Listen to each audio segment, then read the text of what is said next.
ਜੀ ਸਤਿ ਸ੍ਰੀ ਅਕਾਲ, ਅਸਲਾਮ ਅਲੈਕੁਮ, ਸਲਾਮ, ਨਮਸਤੇ ਤੇ ਹੈਲੋ ਤੇ ਜੀ ਆਇਆਂ ਨੂੰ ਸਾਰਿਆਂ ਨੂੰ ਕਹਿੰਦੇ ਆ। ਮੇਰਾ ਨਾਮ ਹੈ ਅਲੀ ਉਸਮਾਨ ਬਾਜਵਾ ਤੇ ਇਸ ਟਾਈਮ ਅਸੀਂ ਤੁਹਾਡੇ ਨਾਲ ਲਾਈਵ ਆ ਇਸ ਪਲੇਟਫਾਰਮ ਦੇ ਉੱਤੇ। ਲੋ ਜੀ, ਗੱਲ ਅੱਜ ਅਸੀਂ ਇਸ ਪਰਾਗੇ ਦੇ ਵਿੱਚ ਜਿਹੜੀ ਕਰਨੀ ਹੈ ਉਹ ਵੇ ਸਿੰਗਲ ਕਰਿਕੂਲਮ, ਜਿਹੜਾ ਕਿ ਅੱਜ ਕੱਲ੍ਹ ਇੱਕ ਬੜਾ ਬਰਨਿੰਗ ਟੌਪਿਕ ਡਾਕਟਰ ਸਾਹਿਬ ਹੈ ਵੇ, ਤੇ ਇੱਕ ਵਾਹਿਦ ਨਿਸਾਬ ਜਿਹੜਾ ਸਾਨੂੰ ਦਿੱਤਾ ਜਾ ਰਿਹਾ ਉਹਦੇ ਤੇ ਗੱਲ ਕਰਾਂਗੇ। ਲੇਕਿਨ ਇਹਦੇ ਵਿੱਚ ਇੱਕ ਹੋਰ ਕੁੰਡੀ ਵੀ ਹੈ, ਉਹ ਵੀ ਅਸੀਂ ਖੋਲ੍ਹਣ ਦੀ ਕੋਸ਼ਿਸ਼ ਕਰਾਂਗੇ ਕਿ ਜਿਹੜੀ ਮਾਂ ਬੋਲੀ ਹੁੰਦੀ ਹੈ, ਮਦਰ ਲੈਂਗੁਏਜ ਹੁੰਦੀ ਹੈ, ਉਹਦੇ ਵੱਲ ਧਿਆਨ ਸਾਡੇ ਜਿਹੜੇ ਤਾਲੀਮਦਾਨ ਹੁੰਦੇ ਨੇ ਉਹਨਾਂ ਦਾ ਕਿਉਂ ਨਹੀਂ ਜਾਂਦਾ। ਇਹਦੇ ਤੇ ਅੱਜ ਅਸੀਂ ਗੱਲ ਕਰਾਂਗੇ। ਸਾਡੇ ਨਾਲ ਇਸ ਵਕਤ ਡਾਕਟਰ ਜਮੀਲ ਅਹਿਮਦ ਪੌਲ ਸਾਹਿਬ ਮੌਜੂਦ ਨੇ, ਜਿਹੜੇ ਕਿ ਲਾਹੌਰ ਤੋਂ ਸਾਡੇ ਨਾਲ ਲਾਈਵ ਨੇ। ਕਈ ਇੱਕ ਕਿਤਾਬਾਂ ਦੇ ਮੁਸੰਨਿਫ ਨੇ, ਕਈ ਇੱਕ ਰਸਾਇਲ ਉਹਨਾਂ ਦੀ ਅਦਾਰਤ 'ਚ ਨਿਕਲੇ।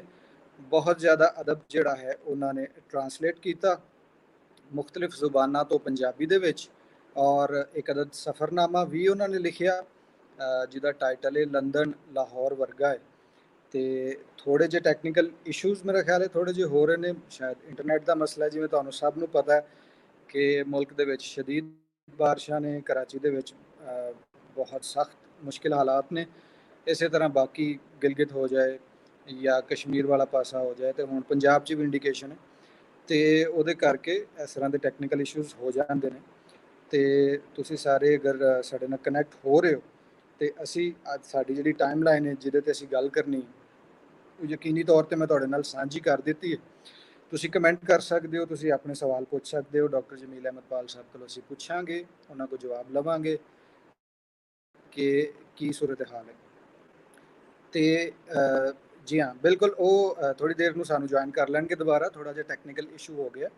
ਗੱਲ ਅਸੀਂ ਇਹ ਕਰਨੀ ਸੀ ਕਿ ਜਿਵੇਂ ਤੁਸੀਂ ਸਾਰੇ ਜਾਣਦੇ ਹੋ ਕਿ ਸਿੰਗਲ ਕਰਿਕੂਲਮ ਦਾ ਕਾਫੀ ਗੱਲ ਹੋ ਰਹੀ ਹੈ। ਇੱਕ ਪਾਸੇ ਕੁਝ ਲੋਕ ਕਹਿ ਰਹੇ ਨੇ ਕਿ ਇਹ ਡਿਜ਼ਾਸਟਰ ਹੋਵੇਗਾ ਐਜੂਕੇਸ਼ਨ ਸਿਸਟਮ ਵਾਸਤੇ ਜਦੋਂ ਅਸੀਂ ਕੁਝ ਮਜ਼ਹਬੀ ਤਾਲੀਮ ਤੇ ਕੁਝ ਰਿਵਾਇਤੀ ਔਰ ਗੈਰ ਮਜ਼ਹਬੀ ਤਾਲੀਮ ਜਿਹੜੀ ਹੈ ਉਹਦਾ ਇਕੱਠਾ ਬੋਝ ਸਟੂਡੈਂਟਸ ਤੇ ਪਾ ਦੇਵਾਂਗੇ, ਤੇ ਬਹੁਤ ਜ਼ਿਆਦਾ ਮਸਾਇਲ ਪੈਦਾ ਹੋ ਸਕਦੇ ਨੇ ਸਟੂਡੈਂਟਸ ਵਾਸਤੇ, ਜਿਹੜੇ ਕਿ ਸਕੂਲਾਂ ਦੇ ਵਿੱਚ ਹੁਣ ਦੁਬਾਰਾ ਜੁਆਇਨ ਕਰਨਗੇ ਸੈਪਟੰਬਰ, ਗਾਲਿਬਨ ਸੈਪਟੰਬਰ, ਜਿਹਦੀ ਇੰਡੀਕੇਸ਼ਨ ਦਿੱਤੀ ਜਾ ਰਹੀ ਹੈ। ਜੀ ਡਾਕਟਰ ਜਮੀਲ ਅਹਿਮਦ ਪਾਲ ਸਾਹਿਬ ਸ਼ਾਇਦ ਸਾਡੇ ਨਾਲ ਆ ਰਹੇ ਨੇ।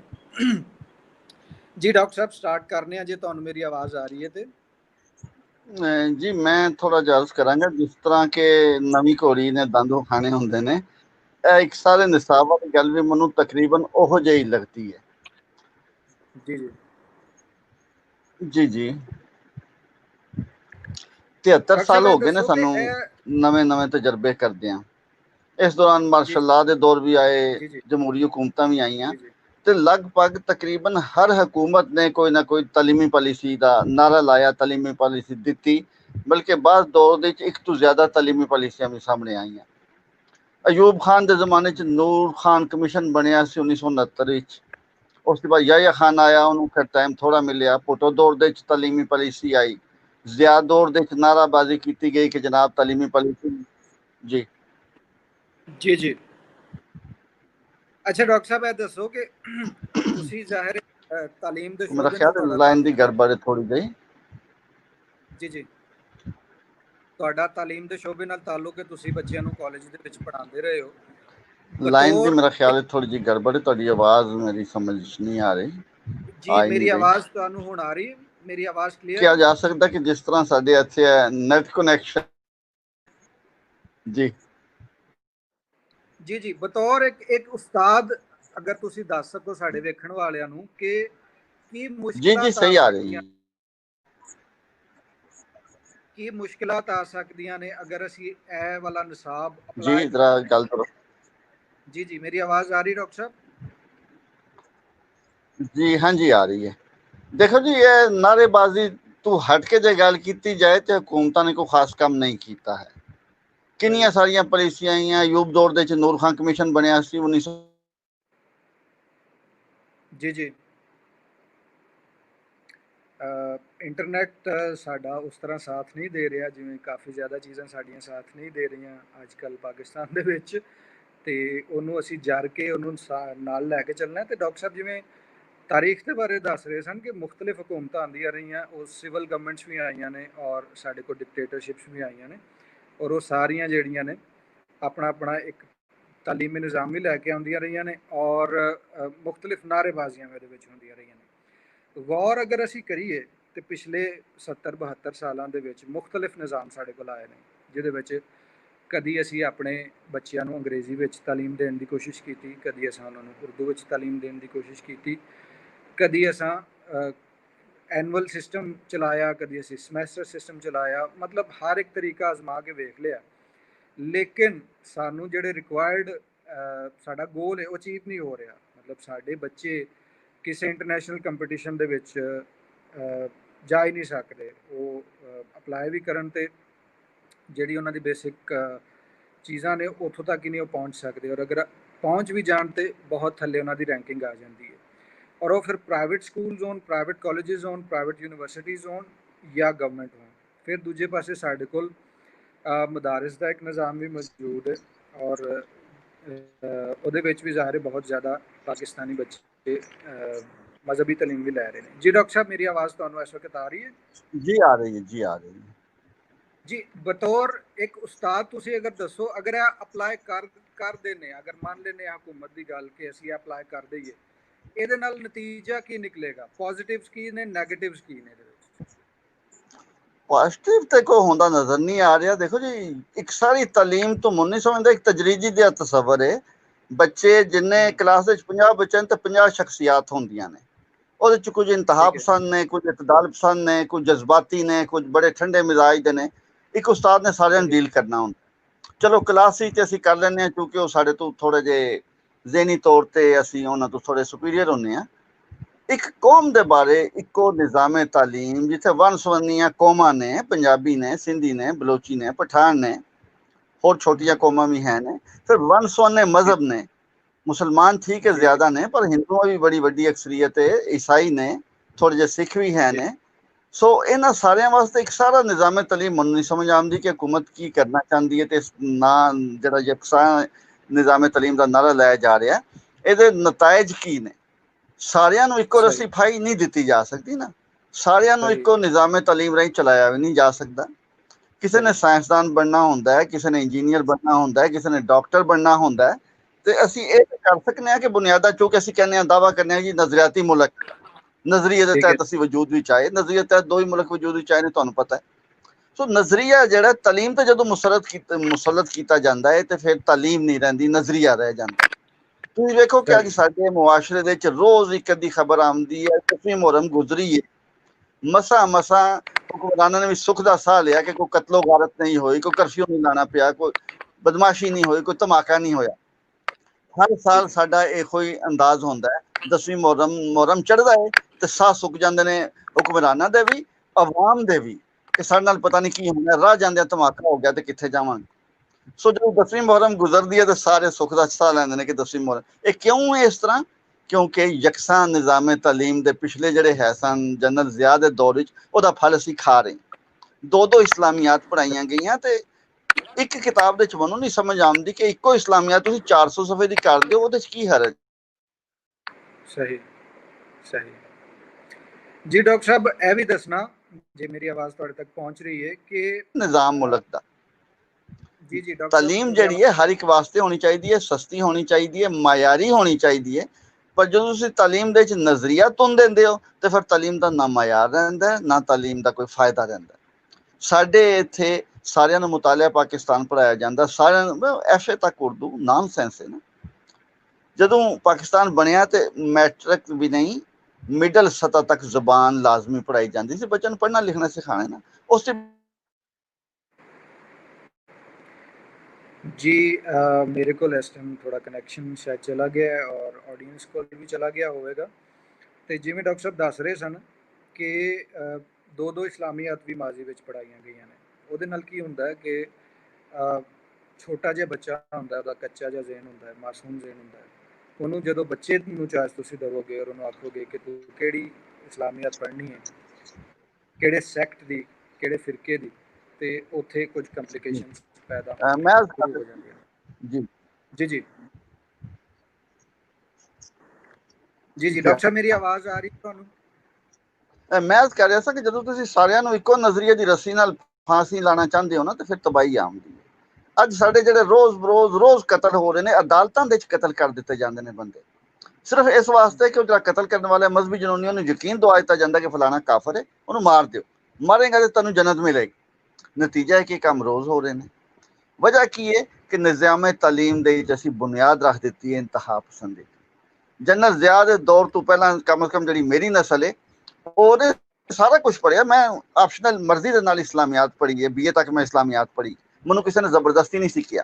ਹੁਣ ਕੀ ਹੈ ਕਿ ਇੱਕ ਇਸਲਾਮੀਆਤ ਬੱਚਾ ਨਿਸਾਬ ਨਾਲ ਪੜ੍ਹਦਾ, ਇੱਕ ਮੁਤਾਲੇ ਪਾਕਿਸਤਾਨ ਦੇ ਨਾਲ ਪੜ੍ਹਦੀ ਹੈ, ਦੋ ਇਸਲਾਮੀਆਤ ਇੱਥੇ ਤੱਕ ਹੁੰਦਾ ਰਿਹਾ ਹੈ। ਜਨਰਲ ਜ਼ਿਆ ਦੌਰ ਵਿੱਚ ਤੁਸੀਂ ਵੀ ਸੁਣਿਆ ਵੇਖਿਆ ਹੋਏਗਾ, ਦੋ ਇਸਲਾਮੀਆਤ ਵੱਖਰੀਆਂ ਇਸਲਾਮੀਆਤ ਬਰਾਏ ਸ਼ੀਆ ਤਲਬਾ, ਇਸਲਾਮੀਆਤ ਬਰਾਏ ਸੁन्नी ਤਲਬਾ। ਬਈ ਇਸਲਾਮ ਵੱਖਰਾ ਸ਼ੀਆ ਸੁन्नी ਦਾ, ਇੱਕੋ ਇਸਲਾਮ, ਇੱਕੋ ਨਬੀ, ਇੱਕੋ ਰਸੂਲ, ਇੱਕੋ ਜਿਹੀਆਂ ਤਾਲੀਮਾਤ, ਫਿਰਕੇ ਬੰਦੀ ਦੀ ਬੁਨਿਆਦ ਤੇ। ਮੇਰਾ ਖਿਆਲ ਹੈ ਜੇ ਜਨਰਲ ਸਾਹਿਬ ਹਾਦਸੇ ਸ਼ਿਕਾਰ ਨਾ ਹੁੰਦੇ ਤੇ ਇਸਲਾਮੀਆਤ ਬਰਾਏ ਵਹਾਬੀ ਤਲਬਾ ਤੇ ਇਸਲਾਮੀਆਤ ਬਰਾਏ ਦੇਵਬੰਦੀ ਤਲਬਾ ਵੀ ਆ ਜਾਣੀ ਸੀ।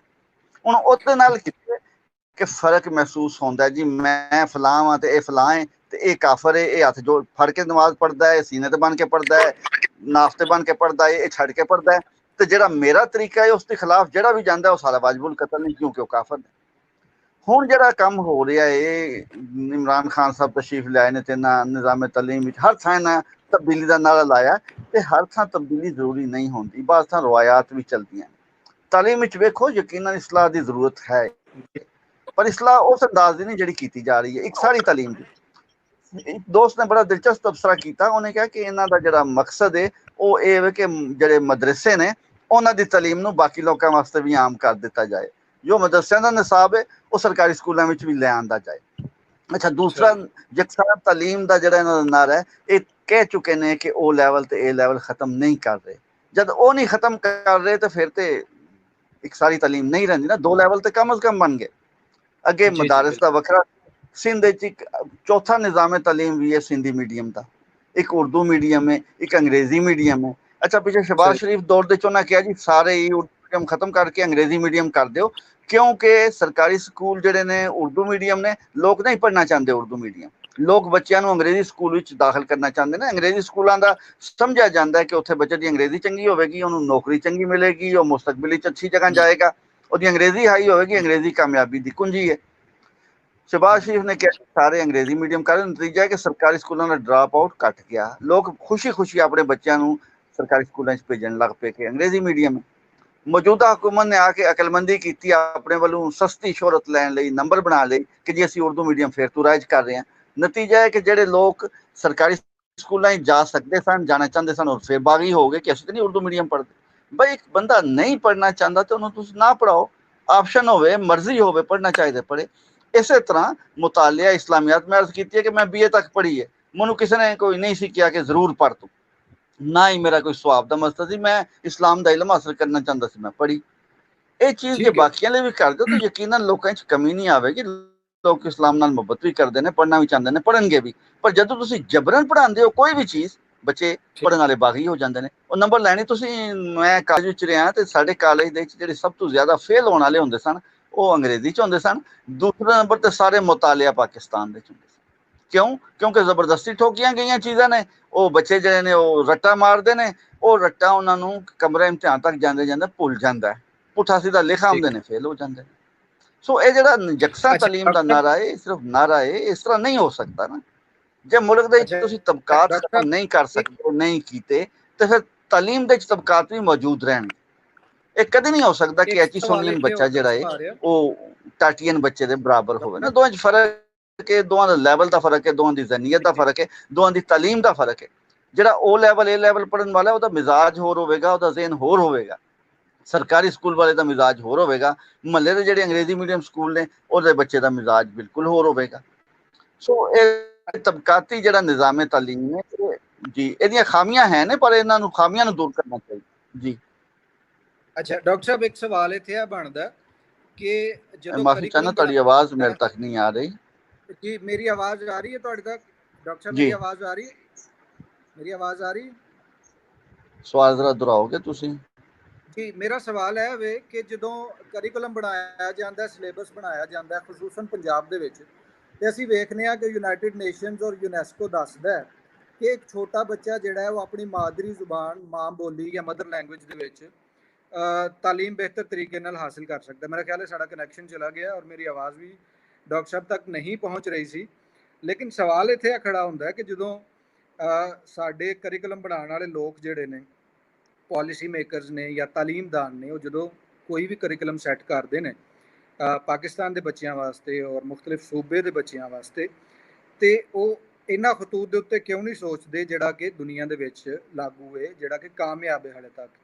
ਯੂਨਾਈਟਿਡ ਨੇਸ਼ਨਸ ਔਰ ਯੂਨੈਸਕੋ ਸਾਨੂੰ ਦੱਸਦਾ ਹੈ ਕਿ ਇੱਕ ਛੋਟਾ ਬੱਚਾ ਆਪਣੀ ਮਾਦਰੀ ਜ਼ੁਬਾਨ ਜਾਂ ਮਾਂ ਬੋਲੀ ਦੇ ਵਿੱਚ ਬਿਹਤਰ ਤਰੀਕੇ ਨਾਲ ਚੀਜ਼ਾਂ ਨੂੰ ਸਮਝ ਸਕਦਾ ਹੈ, ਬਜਾਏ ਇਸ ਦੇ ਕਿ ਇੱਕ ਓਪਰੀ ਜ਼ੁਬਾਨ ਜਾਂ ਕਿਸੇ ਹੋਰ ਜ਼ੁਬਾਨ ਦੇ ਵਿੱਚ ਤਾਲੀਮ ਲੈਂਦਿਆਂ ਹੋਇਆਂ। ਯਾਨੀ ਅਗਰ ਇੱਕ ਬੱਚਾ ਘਰ ਦੇ ਵਿੱਚ ਪੰਜਾਬੀ ਬੋਲ ਰਿਹਾ ਔਰ ਸਕੂਲ ਦੇ ਵਿੱਚ ਜਾ ਕੇ ਉਹਨੂੰ ਅੰਗਰੇਜ਼ੀ 'ਚ ਪੜ੍ਹਨਾ ਪੈ ਰਿਹਾ ਜਾਂ ਫਿਰ ਉਰਦੂ 'ਚ ਵੀ ਪੜ੍ਹਨਾ ਪੈ ਰਿਹਾ, ਜਿਹੜੀ ਕਿ ਉਹਦੀ ਮਾਂ ਬੋਲੀ ਨਹੀਂ ਹੈ, ਜਿਹੜੀ ਉਹਨੇ ਘਰ ਨਹੀਂ ਸੁਣੀ, ਤੇ ਇੱਕ ਛੋਟਾ ਵੀ ਨਹੀਂ ਬਲਕਿ ਵੱਡਾ ਬੈਰੀਅਰ ਜ਼ਰੂਰ ਹੋ ਸਕਦਾ ਹੈ ਬੇਸਿਕ ਕਨਸੈਪਟ ਸਾਇੰਸ ਦੇ ਔਰ ਸੋਸ਼ਲ ਸਾਇੰਸਿਸ ਦੇ ਸਮਝਣ ਵਾਸਤੇ। ਉਹਨੂੰ ਕਾਫੀ ਪ੍ਰੋਬਲਮਸ ਹੋ ਸਕਦੀਆਂ ਨੇ, ਕਿਉਂਕਿ ਜਾਂਦੇ ਹੀ ਉਹਨੇ ਅਗਰ ਇੱਕ ਜ਼ੁਬਾਨ ਨਵੀਂ ਸਿੱਖਣੀ ਸ਼ੁਰੂ ਕਰ ਦਿੱਤੀ ਤੇ 2+2 = 4 ਵਾਲਾ ਸਿਲਸਿਲਾ ਜਾਂ ਪਹਾੜੇ ਯਾਦ ਕਰਨਾ ਜਾਂ ਬਾਕੀ ਚੀਜ਼ਾਂ ਉਹਦੇ ਲਈ ਮੁਸ਼ਕਿਲ ਹੋ ਸਕਦੀਆਂ ਨੇ। ਸਾਇੰਸ ਦੇ ਵਿੱਚ ਵੀ ਇਹੀ ਮਸਲਾ ਹੈ ਔਰ ਸੋਸ਼ਲ ਸਾਇੰਸਿਸ ਦੇ ਵਿੱਚ ਵੀ ਇਹੀ ਮਸਲਾ ਹੈ। ਇਸੇ ਤਰ੍ਹਾਂ ਸਰਕਾਰੀ ਸਕੂਲਾਂ ਦੇ ਵਿੱਚ ਦਾ ਜਿਹੜਾ ਨਿਸਾਬ ਇਹਦੇ ਵਿੱਚ ਅਸੀਂ ਅਗਰ ਕੁਝ ਸਬਜੈਕਟਸ ਨੂੰ ਕੰਪਲਸਰੀ ਰੱਖਿਆ ਤੇ ਕੁਝ ਐਸੇ ਨੇ ਜਿਨ੍ਹਾਂ ਨੂੰ ਕੰਪਲਸਰੀ ਕਰਨਾ ਵੀ ਚਾਹੀਦਾ। ਜੀ ਡਾਕਟਰ ਸਾਹਿਬ, ਮੇਰੀ ਆਵਾਜ਼ ਤੁਹਾਨੂੰ ਆ ਰਹੀ ਹੈ? ਡਾਕਟਰ ਸਾਹਿਬ, ਮੇਰੀ ਆਵਾਜ਼ ਅਗਰ ਤੁਹਾਨੂੰ ਆ ਰਹੀ ਹੈ ਤਾਂ ਮੈਂ ਆਪਣਾ ਸਵਾਲ ਦੁਹਰਾ ਦੇਣਾ। ਡਾਕਟਰ ਸਾਹਿਬ, ਮੇਰੀ ਆਵਾਜ਼ ਤੁਹਾਡੇ ਤੱਕ ਪਹੁੰਚ ਰਹੀ ਹੈ? ਸ਼ਾਇਦ ਇੰਟਰਨੈਟ ਦਾ ਪ੍ਰੋਬਲਮ ਹੋ ਰਿਹਾ। ਤੇ ਸਵਾਲ ਇਹ ਚੱਲ ਰਿਹਾ ਸੀ ਕਿ ਜਦੋਂ ਤੁਸੀਂ ਇਸਲਾਮੀਅਤ ਲਾਜ਼ਮੀ ਜਾਂ ਮਤਾਲਾ ਪਾਕਿਸਤਾਨ ਲਾਜ਼ਮੀ ਪੜ੍ਹਾਉਂਦੇ ਹੋ, ਬਹੁਤ ਅੱਛੀ ਗੱਲ ਹੈ, ਪੜ੍ਹਾਉਣੀ ਵੀ ਚਾਹੀਦੀ ਹੈ, ਲੇਕਿਨ ਜੀਓਗ੍ਰਾਫੀ ਦਾ ਇੱਕ ਸਬਜੈਕਟ ਜਿਹੜਾ ਹੈ, ਕਿਆ ਉਹ ਸਭ ਬੱਚੇ ਪੜ੍ਹਦੇ ਨੇ ਪਏ? ਯਾਨੀ ਕਿ ਉਹ ਜਿਹੜੇ ਇਲਾਕੇ 'ਚ ਰਹਿ ਰਹੇ ਨੇ, ਜਿੱਥੇ ਰਹਿ ਰਹੇ ਨੇ, ਕਿਆ ਉਹਨਾਂ ਨੂੰ ਆਪਣੇ ਆਲੇ ਦੁਆਲੇ ਦਾ ਪਤਾ ਹੈ? ਜਦੋਂ ਤੱਕ ਇੱਕ ਬੱਚੇ ਨੂੰ ਆਪਣੇ ਆਲੇ ਦੁਆਲੇ ਦਾ ਪਤਾ ਨਹੀਂ ਲੱਗੇਗਾ, ਉਹਦੇ ਆਪਣੇ ਇਲਾਕੇ ਦਾ, ਆਪਣੇ ਸ਼ਹਿਰ ਦਾ, ਆਪਣੇ ਸੂਬੇ ਦਾ ਨਹੀਂ ਪਤਾ ਲੱਗੇਗਾ, ਉਨੀ ਦੇਰ ਤੱਕ ਉਹ ਬਾਕੀ ਦੁਨੀਆ ਬਾਰੇ ਕਿਵੇਂ ਜਾਣ ਸਕਦਾ? ਪੰਜਾਬ 'ਚ ਰਹਿਣ ਵਾਲੇ ਇੱਕ ਬੱਚੇ ਨੂੰ ਜਦੋਂ ਇਹ ਨਹੀਂ ਪਤਾ ਲੱਗੇਗਾ ਕਿ ਸਾਡਾ ਮੁਲਕ ਜ਼ਰਾਈ ਹੈ, ਸਾਡੇ ਸੂਬੇ ਦੇ ਵਿੱਚ ਜ਼ਰਾਤ ਹੁੰਦੀ ਹੈ ਔਰ ਫਸਲਾਂ ਉਗਦੀਆਂ ਨੇ, ਮੁਖਤਲਿਫ ਕਿਸਮ ਦੀ ਮਿੱਟੀ ਹੁੰਦੀ ਹੈ, ਉਹਦੇ 'ਤੇ ਮੁਖਤਲਿਫ ਇਲਾਕਿਆਂ ਦੇ ਵਿੱਚ ਮੁਖਤਲਿਫ ਫਸਲਾਂ ਜਿਹੜੀਆਂ ਨੇ ਉਗਾਈਆਂ ਜਾਂਦੀਆਂ ਨੇ ਔਰ ਉਹਨਾਂ ਨੂੰ ਉਗਾਉਣ ਦਾ ਮੁਖਤਲਿਫ ਪ੍ਰੋਸੈਸਿਸ ਕੀ ਨੇ, ਦੁਨੀਆ ਜਿਹੜੀ ਹੈ ਉਹ ਕਿਸ ਤਰ੍ਹਾਂ ਚੇਂਜ ਹੋ ਗਈ ਹੈ ਖੇਤੀਬਾੜੀ ਦੇ ਪੱਖੋਂ ਵੀ। ਯਾਨੀ ਅਗਰ ਪਹਿਲੇ ਬੈਲ ਗਾੜੀ ਚੱਲਦੀ ਸੀ ਜਾਂ ਢੱਗੇ ਜਿਹੜੇ ਨੇ ਉਹ ਹੱਲ ਵਾਹੁੰਦੇ ਸਨ, ਤੇ ਹੁਣ ਟਰੈਕਟਰ ਆ ਗਿਆ, ਟਰੈਕਟਰ ਤੋਂ ਬਾਅਦ ਹੋਰ ਕਈ ਮਸ਼ੀਨਾਂ ਆ ਗਈਆਂ ਨੇ, ਪੈਸਟੀਸਾਈਡਸ ਆ ਗਈਆਂ ਨੇ, ਔਰ ਕੀ ਨਾਲ ਇਹਦਾ ਤੁਹਾਡੇ ਕੋਲ ਹੋਰ ਮਤਲਬ ਡਰੋਨ ਦੇ ਨਾਲ ਲੋਕੀ ਪਾਣੀ ਦੇ ਰਹੇ ਹੁੰਦੇ ਨੇ ਕਾਫੀ ਖੇਤਾਂ ਦੇ ਵਿੱਚ। ਚਾਈਨਾ ਜਿਵੇਂ ਤੁਹਾਡੇ ਸਾਹਮਣੇ ਇੱਕ ਮਿਸਾਲ ਹੈ, ਐਡੀ ਵੱਡੀ ਆਬਾਦੀ ਉਹਨਾਂ ਦੀ, ਔਰ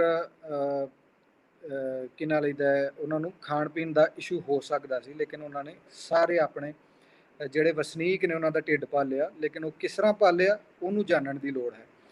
ਤੇ ਉਹ ਬੱਚਾ ਜਦੋਂ ਜੀਓਗ੍ਰਾਫੀ ਪੜ੍ਹੇਗਾ, ਜੀਓਗ੍ਰਾਫੀ ਤੋਂ ਉਹਨੂੰ ਸਮਝ ਲੱਗੇਗੀ ਸਾਡੇ ਆਲੇ ਦੁਆਲੇ ਦੇ ਇਹ ਪੱਖੂ ਪੰਛੀ ਨੇ, ਇਹ ਦਰਖਤ ਨੇ, ਇਹ ਜਾਨਵਰ ਨੇ, ਇਹ ਜ਼ਮੀਨ ਹੈ, ਇਹ ਮਿੱਟੀ ਹੈ, ਅੱਛਾ ਇਸ ਤਰ੍ਹਾਂ ਜ਼ਰਾਤ ਹੁੰਦੀ ਹੈ। ਤੇ ਕੱਲ੍ਹ ਨੂੰ ਉਹ ਇੱਕ ਜ਼ਰਾਤ ਦੇ ਸ਼ੋਬੇ 'ਚ ਇੱਕ ਸਾਇੰਟਿਸਟ ਬਣ ਸਕਦਾ ਹੈ ਜਾਂ ਵੱਡਾ ਬੰਦਾ ਬਣ ਸਕਦਾ ਹੈ, ਜਿਹੜਾ ਕਿ ਇਹਦੇ ਵਿੱਚ ਥੋੜ੍ਹੀ ਜਿਹੀ ਰਿਸਰਚ ਕਰਕੇ ਸਾਡੇ ਖੁਰਾਕ ਦੇ ਮਸਲੇ ਹੱਲ ਕਰ ਸਕਦਾ ਹੈ। ਇਸੇ ਤਰ੍ਹਾਂ ਅਗਰ ਬਲੋਚਿਸਤਾਨ ਦਾ ਸਟੂਡੈਂਟ ਹੈ, ਉਹਨੂੰ ਜਦੋਂ ਤੁਸੀਂ ਪੜ੍ਹਾਓਗੇ ਕਿ ਮਾਈਨਿੰਗ ਕੀ ਚੀਜ਼ ਹੈ, ਮਿਨਰਲਸ ਕਿਹਨੂੰ ਕਹਿੰਦੇ ਨੇ, ਜਿਹੜੀਆਂ ਸਾਡੀਆਂ ਕੰਪਿਊਟਰਸ ਦੇ ਵਿੱਚ ਚਿਪਸ ਲੱਗਦੀਆਂ ਨੇ ਉਹ ਕਾਹਦੇ ਨਾਲ ਬਣਦੀਆਂ ਨੇ, ਉਹਦੇ ਵਿੱਚ ਕਿਹੜਾ ਕਿਹੜਾ ਮਟੀਰੀਅਲ ਯੂਜ਼ ਹੋ ਸਕਦਾ ਹੈ, ਤੇ ਉਹ ਸ਼ੁਰੂ ਤੋਂ ਉਹਦੇ ਜ਼ਿਹਨ ਦੇ ਵਿੱਚ ਇੱਕ ਚੀਜ਼ ਪੱਕਦੀ ਚਲੀ ਜਾਏਗੀ ਔਰ ਉਹ ਬਿਹਤਰ ਤਰੀਕੇ ਦੇ ਨਾਲ ਆਪਣਾ ਕਰੀਅਰ ਵੀ ਬਣਾ ਸਕਦਾ ਔਰ ਮੁਲਕ ਨੂੰ ਵੀ ਅੱਗੇ ਲੈ ਕੇ ਜਾ ਸਕਦਾ, ਨਵੇਂ ਆਈਡੀਆਜ਼ ਆ ਸਕਦੇ ਨੇ। KPK ਦਾ ਵੀ ਇਸੇ ਤਰ੍ਹਾਂ ਹੀ ਹੈ।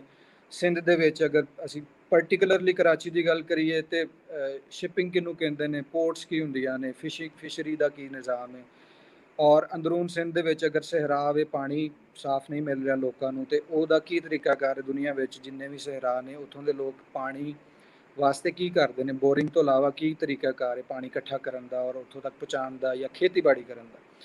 ਇਹ ਮੁਖਤਲਿਫ ਮਿਸਾਲਾਂ ਮੈਂ ਤੁਹਾਡੇ ਸਾਹਮਣੇ ਰੱਖ ਰਿਹਾ ਹਾਂ। ਡਾਕਟਰ ਸਾਹਿਬ, ਚੂँकि ਮੇਰਾ ਖਿਆਲ ਹੈ ਇੰਟਰਨੈਟ ਉਹਨਾਂ ਦਾ ਥੋੜ੍ਹਾ ਜਿਹਾ ਜਿਹੜਾ ਹੈ ਉਹ ਸ਼ੇਕੀ ਹੈ, ਥੋੜ੍ਹਾ ਜਿਹਾ ਹਿਲ ਗਿਆ। ਤੇ अच्छा जी, सलीम अहमद साहब का भी एक कमेंट आया हुआ, ठीक बात कही है, यहाँ रंग बिरंगे लोग हैं, अक्सर निज़ाम तालीम मुश्किल से ही कामयाब होगा, सलीम अहमद साहब का कहना है। तो कुछ दोस्त होर भी कमेंट्स कर रहे हैं। अच्छा, उस्मान लाशारी साहब कह रहे हैं Punjab is also in India, Urdu is Pakistan national language. ठीक है, तुहाडा कहना है। अच्छा, अदील सानू कह रहे हैं मेरे ख्याल इबादत की तालीम माँ प्यो की जिम्मेदारी होनी चाहिए, बाकी मामलात विच अहकामात ने उस विच इख्तलाफ भी घट ने, ते यह सब इखलाकियात का दर्स है, इनू पा दिओ बेशक सिलेबस दे विच, इन्हां दा कहना है। और उन्हों का कहना है निसाब के मसाइल के नाल नाल इस दे हल ते भी चानन पाओ वीडियो के आखिर तक। जी वो असी बिल्कुल कोशिश करांगे, डॉक्टर साहब अगर वापस आते हैं तो नैशनल लैंग्वेज की गल हुई है जी, बिल्कुल नैशनल लैंग्वेज है उर्दू पाकिस्तान की। और मियाँ हमजा आरिफ कह रहे हैं अजकल के हालात के मुताबिक बिल्कुल सही गल है, इन्हों का कहना है। तुसी भी अपने सवाल थले लिख सकते हो जिन्हों के असी जवाब देने की कोशिश करांगे। अच्छा जी, नैशनल लैंग्वेज की जितों तक गल है, बिल्कुल नैशनल लैंग्वेज ही एक वाहिद लैंग्वेज है जी सानू जोड़ती है सारे सूबे और सारे लोगों।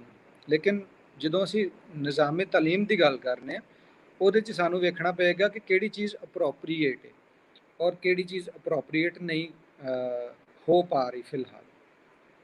जी हाँ, तो उड़ीक कर रहे हैं कि डॉक्टर साहब वापस आ जान, अगर नहीं आते तो मेरा ख्याल है मैं थोड़ा जिहा इनू वाइंड अप कर देंगा। कुछ चीज़ां ऐड करने तो बाद जो तुसी कोई क्वेश्चन करना चाहते हो, जो लोग इस टाइम सानू लाइव देख रहे हैं तो वो भी अपने सवाल छड्ड सकते हैं थले। अच्छा जी, नैशनल लैंग्वेज का की सिलसिला होंदा है कि नैशनल लैंग्वेज सानू जोड़ती तो है वे, लेकिन नैशनल लैंग्वेज ने क्या सानू साइंटिस्ट दिते ने, क्या सानू इंजीनियर्स दिते ने, क्या सानू डॉक्टर्स दिते ने इंटरनेशनल लैवल पर यकीनी तौर पर बहुत ज़्यादा इंजीनियर्स डॉक्टर्स और सारे लोग दिते ने, लेकिन क्या उन्होंने क्वांटिटी और फिर क्वालिटी क्या दोवें ही इंटरनेशनल या इंटरनेशनल छड्ड दिओ, साउथ एशिया जी वापस आ जाओ, तुहाडे नाल तुहाडा गवांढी इंडिया है और चाइना भी तुहाडा गवांढी है और बाकी ईरान है तुहाडे नाल, फिर अफगानिस्तान के अपने खैर मसले ने। उन्हां मुल्कां दे विच जदों निज़ामे तालीम बनाया जाता है या कोई करिकुलम सैट किया जाता है तो वो लोग की वेखते हैं, किस तरह अपने बच्चों को पढ़ा रहे हैं। इंडिया दे विच किस तरह चंद्रमा का उन्होंने एक कामयाब तजुर्बा किया, चंद की तरफ उन्होंने रॉकेट जोड़े ने वो जा रहे हैं। और साढ़े इत्थे असी हबल जी माइक्रोस्कोप है, टैलीस्कोप है, सॉरी वो भी असी कहने कि असा बनाई है, जोड़ा कि शायद ज़्यादा दुरुस्त बयान नहीं। एक सरकारी बंदे लो एक बयान आया इस चीज़ के बारे। साढ़े बच्चे क्यों नहीं साइंटिस्ट बन सकते? साढ़े बच्चे डॉक्टर अब्दुल सलाम, डॉक्टर अब्दुल कदीर और समर मुबारक मंद तो बाद साढ़े जो नौजवान पीढ़ी है वो साइंटिस्ट क्यों नहीं नज़र आ रहे? साढ़े को बहुत वड्डे इंजीनियर्स क्यों नहीं नज़र आ रहे? साडा तलीमी निज़ाम जोड़ा है वो तरबीयत क्यों नहीं कर रहा? अगर तुहानूं मैं याद दिवावां तो कुछ अरसा पहले लाहौर दे विच ही वकला जिहड़े ने सड़क ते आ गए, मसला कोई भी रहा होवे, लेकिन उन्होंने मरीज़ों के जाके मूँह तो मास्क ला दिता और काफ़ी मरीज़ जिहड़े ने इंतकाल कर गए। अच्छा, यह जिहड़ी जनूनीयत है यह कित्थों आई है? एक पढ़े लिखे एक ऐसे शोबे दे नाल जिहड़ा कि आप ही कानून लागू करते हैं और लोगों को इंसाफ दिवाते हैं। इस तरह यंग डॉक्टर एसोसीएशन है वो भी सड़कों पर उन्होंने मुतालबात पूरे नहीं होंगे। पोलीटिकल चीज़ां हो सकदियां ने, लेकिन मुल्क का पूरा निज़ाम क्यों चोक करता जा रहा? भावें वो कराची च खलोते पानी की गल होवे ते भावें लाहौर दीयां सड़कों के उत्ते वकला ते डॉक्टर्स की आपस की लड़ाई होवे। इहदे हल सानू जरूर गौर करना पवेगा और जानना पवेगा कि यकीनी तौर पर इसकी बुनियाद जी है वो साडा जिहड़ा तालीमी निज़ाम है, साडा करिकुलम है, जिहदे विच सानू मुख्तलिफ चीज़ां पढ़ाईयां जांदियां ने, जिहदे विच कुछ ऐसियां चीज़ां भी ने जिन्हां दा मैं जिक्र शायद ना कर सका। नफरत अंगेज़ चीज़ां भी हैगियां ने जिहड़ियां छोटे बच्चे के ज़हन दे विच नफरत भरदियां ने। बाकी मज़ाहब और बाकी कौमीयतां दुनिया दे विच जिहड़ियां वसदियां ने, गवांढी भी हो सकते हैं और बाकी लोग भी हो सकते हैं उन्हां पक्षों। तो मेरा ख्याल है डॉक्टर साहब नूं असी अपने किसी होर शो दे विच दोबारा दावत देंगे, क्योंकि अज थोड़े टैक्नीकल इशूज़ भी बहुत ज़्यादा हो गए हैं। ਬਾਰਿਸ਼ ਦੀ ਵਜ੍ਹਾ ਤੋਂ ਜਾਂ ਬਾਕੀ ਚੀਜ਼ਾਂ ਦੀ ਵਜ੍ਹਾ ਤੋਂ, ਔਰ ਅਸੀਂ ਪੂਰੀ ਤਰ੍ਹਾਂ ਖੁੱਲ੍ਹ ਕੇ ਗੱਲ ਕਰ ਨਹੀਂ ਸਕੇ, ਮੁੱਦਾ ਬਿਆਨ ਕਰ ਨਹੀਂ ਸਕੇ ਜੋ ਅੱਜ ਦੇ ਸਾਡੇ ਸ਼ੋਅ ਦਾ ਸੀ। ਤੁਹਾਡੀ ਇੱਕ ਭਰਪੂਰ ਜਿਹੜੀ ਹੈ ਉਹ ਕੀ ਨਾਂ ਲਈਦਾ ਵਿੱਚ ਰਹੀ ਹੈ, ਸਾਡੇ ਰਲਤ ਰਹੀ ਹੈ ਸਾਡੇ ਨਾਲ। ਤੇ ਮੁਖਤਲਿਫ ਸਵਾਲ ਆ ਰਹੇ ਨੇ, ਫਿਲਹਾਲ ਉਹਨਾਂ ਦਾ ਜਵਾਬ ਮੈਂ ਨਹੀਂ ਦੇ ਸਕਦਾ, ਮੈਂ ਇਹਨੂੰ ਵਾਈਂਡ ਅਪ ਕਰਾਂਗਾ। ਸਾਡਾ ਅੱਜ ਦਾ ਮੁੱਦਾ ਇਹ ਸੀ ਕਿ ਜਿਹੜਾ ਕਰਿਕੂਲਮ ਗਵਰਨਮੈਂਟ ਕਹਿ ਰਹੀ ਹੈ ਕਿ ਮੁਸ਼ਤਰਕਾ ਨਿਸਾਬ ਲਾਗੂ ਕੀਤਾ ਜਾਵੇਗਾ, ਉਹਦੇ ਪਲੱਸ ਤੇ ਮਾਈਨਸਿਸ ਕੀ ਨੇ, ਕਿਆ ਉਹ ਲਾਗੂ ਹੋ ਸਕਦਾ ਜਾਂ ਨਹੀਂ ਹੋ ਸਕਦਾ, ਔਰ ਉਹਨੂੰ ਲਾਗੂ ਕਰਨ ਦੀ ਵਜ੍ਹਾ ਨਾਲ ਚੰਗੇ ਰਿਜ਼ਲਟਸ ਕੀ ਆ ਸਕਦੇ ਨੇ ਔਰ ਮੰਦੇ ਰਿਜ਼ਲਟਸ ਕੀ ਆ ਸਕਦੇ ਨੇ। ਡਾਕਟਰ ਜਮੀਲ ਅਹਿਮਦ ਪੌਲ ਸਾਡੇ ਨਾਲ ਸਨ, ਉਹਨਾਂ ਦਾ ਸ਼ੋਬੇ ਤਦਰੀਸ ਨਾਲ ਤਾਲੁਕ ਹੈ। ਇੱਕ ਲਿਖਾਰੀ ਨੇ, ਸ਼ਾਇਰ ਨੇ, ਮੁਤਰਜਮ ਨੇ ਔਰ ਸਹਾਫੀ ਸਨ, ਤੇ ਉਹ ਫਿਲਹਾਲ ਮੌਜੂਦ ਨਹੀਂ ਨੇ, ਫਿਰ ਕਿਸੇ ਸ਼ੋਅ 'ਚ ਉਹਨਾਂ ਨੂੰ ਬੁਲਾਵਾਂਗੇ। ਤੇ ਉਹਨਾਂ ਦੇ ਮੁਤਾਬਿਕ ਵੀ ਪਾਕਿਸਤਾਨ ਨੇ ਮੁਖਤਲਿਫ ਕਰਿਕੂਲਮ ਟਰਾਈ ਕੀਤੇ ਨੇ, ਮੁਖਤਲਿਫ ਅਦਵਾਰ ਦੇ ਵਿੱਚ, ਮੁਖਤਲਿਫ ਹਕੂਮਤਾਂ ਦੇ ਵਿੱਚ, ਚਾਹੇ ਉਹ ਡੈਮੋਕ੍ਰੇਸੀ ਵਾਲੀ ਕੋਈ ਗਵਰਨਮੈਂਟ ਰਹੀ ਹੋਵੇ ਜਾਂ ਉਹ ਡਿਕਟੇਟਰਸ਼ਿਪ ਰਹੀ ਹੋਵੇ, ਲੇਕਿਨ ਸਾਨੂੰ ਮਤਲੂਬਾ ਨਤਾਇਜ ਜਿਹੜੇ ਨੇ ਉਹ ਹਾਲੇ ਤੱਕ ਨਹੀਂ ਮਿਲ ਸਕੇ। ਇਹਦਾ ਹੱਲ ਕੀ ਹੈ ਤੁਸੀਂ ਵੀ ਦੱਸ ਸਕਦੇ ਹੋ, ਆਪਣੀ ਸੁਜੈਸ਼ਨ ਦੱਸ ਸਕਦੇ ਹੋ, ਔਰ ਅਸੀਂ ਇਹਦਾ ਹੱਲ ਕੱਢਣ ਦੀ ਕੋਸ਼ਿਸ਼ ਕਰਾਂਗੇ। ਔਰ ਜਿਹੜੀ ਮਾਦਰੀ ਜ਼ੁਬਾਨ ਦੀ ਗੱਲ ਹੈ ਉਹ ਅਸੀਂ ਆਪਣੇ ਕਿਸੇ ਹੋਰ ਸ਼ੋਅ 'ਚ ਕਰਾਂਗੇ। ਬਹੁਤ ਮਿਹਰਬਾਨੀ, ਬਹੁਤ ਸ਼ੁਕਰੀਆ। ਮੇਰਾ ਖਿਆਲ ਹੈ ਸਾਨੂੰ ਹੁਣ ਵਾਈਂਡ ਅਪ ਕਰਨਾ ਚਾਹੀਦਾ। ਅਗਲੇ ਸ਼ੋਅ ਦੇ ਵਿੱਚ ਤੁਸੀਂ ਆਪਣੇ ਸਵਾਲਾਂ ਦੇ ਨਾਲ ਜ਼ਰੂਰ ਹਾਜ਼ਰੀ ਦੇਣਾ ਜਾਂ ਰਲਤ ਕਰਨਾ। ਹਾਜ਼ਰੀ ਤਾਂ ਮੈਂ ਦੇਵਾਂਗਾ, ਰਲਤ ਤੁਸੀਂ ਕਰੋਗੇ, ਤੇ ਅਸੀਂ ਇਹਦੇ ਬਾਰੇ ਮਜ਼ੀਦ ਗੱਲ ਕਰਾਂਗੇ, ਕਿਉਂਕਿ ਨੌਜਵਾਨ ਪੀੜ੍ਹੀ ਹੋਣ ਪੱਖੋਂ ਮੇਰੇ ਵਰਗੇ ਬਹੁਤ ਜ਼ਿਆਦਾ ਨੌਜਵਾਨਾਂ ਦੇ ਜ਼ਿਹਨ ਦੇ ਵਿੱਚ ਸਵਾਲ ਆਉਂਦਾ ਹੈ ਕਿ ਕਿਉਂ ਪਾਕਿਸਤਾਨ ਅੱਜ ਇੱਥੇ ਖਲੋਤਾ ਹੈ, ਕਿਉਂ ਤਫਰਕਾਬਾਜ਼ੀ ਹੈ, ਕਿਉਂ ਇੱਕ ਦੂਸਰੇ ਦੇ ਨਾਲ ਅਸੀਂ ਰੁੱਸ ਪਏ ਹਾਂ, ਲੜ ਪਏ ਹਾਂ, ਔਰ ਕਿਉਂ ਅਸੀਂ ਬਾਕੀ ਦੁਨੀਆ ਦੇ ਮੁਕਾਬਲੇ 'ਚ ਬਹੁਤ ਪਿੱਛੇ ਹਾਂ। ਕਿਆ ਉਹਦੀ ਵਜ੍ਹਾ ਸਿਰਫ ਕਰਪਸ਼ਨ ਹੈ ਜਾਂ ਉਹਦੀ ਵਜੂਹਾਤ ਕੋਈ ਹੋਰ ਵੀ ਨੇ? ਸੇ ਇਹਦੇ 'ਤੇ ਮਜ਼ੀਦ ਗੱਲ ਕਰਾਂਗੇ। ਬਹੁਤ ਮਿਹਰਬਾਨੀ, ਬਹੁਤ ਸ਼ੁਕਰੀਆ, ਧੰਨਵਾਦ। ਤੇ ਹੱਸਦੇ ਵਸਦੇ ਰਹੋ, ਜਿਉਂਦੇ ਰਹੋ, ਰੱਬ ਰੱਖਾ।